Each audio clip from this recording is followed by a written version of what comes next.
ना ग काहीतरी. नाही आई, माझा देव मला येऊन भेटत नाही ना तोपर्यंत मी काय खाणार नाही ग आई.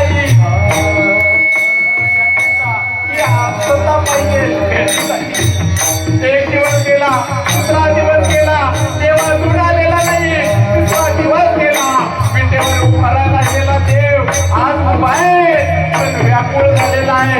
भेटायला जायचंय, आपल्याला भेटायला जायचंय, पण विटेवरून हलावं ते येणारे घरी जाता येईना, तडी काही येता येईना. आता मात्र तो देव आता तेव्हा येईना. बघता बघता लेकरू 2 दिवस झालं. तिसऱ्या दिवशी 6 वर्षाचं ते लेकरू ते मूर्ती देऊन पडलं.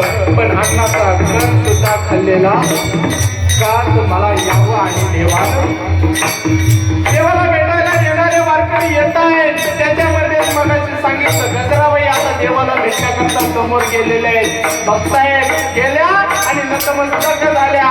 पाहतायत आणि वर बघतायत तर मंदिरात पांडुरंग परमात्मा. आता काय करायचं, असं का झालं. खाली बघतायत, वर बघतायत, बाजूला बघतायत, बाहेर निघून गेल्या.